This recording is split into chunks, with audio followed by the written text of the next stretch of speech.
They were the giants of old, the mighty men of renown, born not of earth, but of heaven and flesh, mentioned only briefly in Genesis, but echoed across every ancient culture on earth. The Nephilim, the offspring of divine beings and human women, too powerful, too corrupted, and ultimately, too dangerous to let survive. So the world was reset, a global flood, a cleansing of the bloodline. But what if they didn't all die?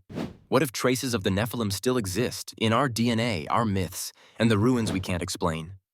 This is the Nephilim Conspiracy, and it begins long before the flood. In Genesis 6:4 we read, "There were giants in the earth in those days, and also after that, when the sons of God came in unto the daughters of men, and they bare children to them." It's a single verse, but it opens the door to something massive. Who were these sons of God? Not humans, not metaphor. The Book of Enoch calls them watchers, angels sent to observe mankind, who disobeyed and took human wives. What they created was unnatural. The Nephilim, towering giants, ravenous, violent, half-divine beings. They taught men war, sorcery, metalwork, and forbidden knowledge. They corrupted the world. And so, the flood came. But here's where it gets weird.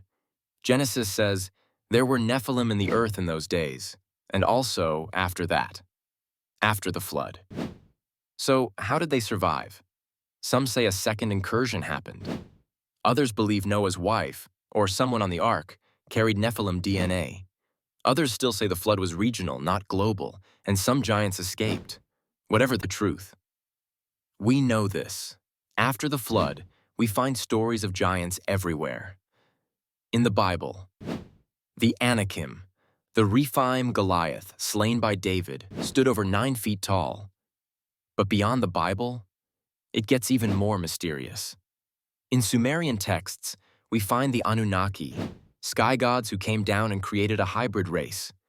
In Greek mythology, the Titans were divine beings who fell from grace.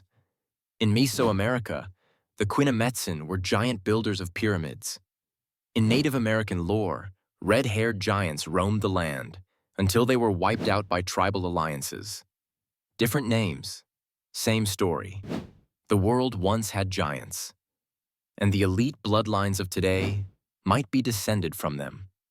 Now let's talk about the evidence, because this isn't just myth.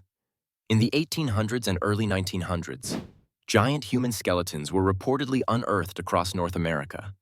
The Smithsonian institution was allegedly involved in collecting and disappearing these remains. Newspaper articles from the time reference skulls with double rows of teeth, femurs over 4 feet long, and skeletons measuring 8 to 12 feet tall. What happened to them? Gone. Vanished. Labeled hoaxes, or sealed away. But why would institutions hide this? Because if the Nephilim were real, it means the Bible wasn't just symbolic, it was literal. And more than that, it means we're not the first advanced species to walk this earth. Let's go deeper. The Nephilim weren't just giants, they were teachers, corruptors. The Book of Enoch says they taught alchemy, sorcery, astrology, weapon-making, makeup, and seduction. They elevated mankind, but they also enslaved him. Their children turned violent, consumed all the food, then turned to humans. Yes, cannibalism. That's why God acted. But here's the conspiracy. If these beings were real, where did they go? And more importantly, are they still here? Some believe the Nephilim bloodline never vanished. That certain royal families, kings, emperors, oligarchs, trace their lineage back to these hybrids. And that's why power stays concentrated. It's not just wealth, it's blood. In this theory, blue bloods aren't a nickname, they're genetic markers, remnants of something not entirely human. And the secret societies who protect them? They aren't just guarding money, they're guarding legacy. The Nephilim didn't die, they adapted, and they still walk among us. So why don't we know more? Because the truth about the Nephilim threatens everything. It blurs the line between angels and aliens.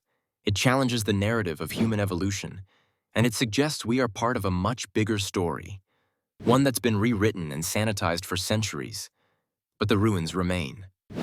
The myths persist, and the bones, they may still be buried. All we need to do is dig. Next time on Beyond Official Records, they say Jesus was born of a virgin and left no descendants. But what if that's not the whole story? From secret societies to bloodline cover-ups, we follow the trail that may lead to the bloodline of Christ. The conspiracy of the Holy Grail coming soon.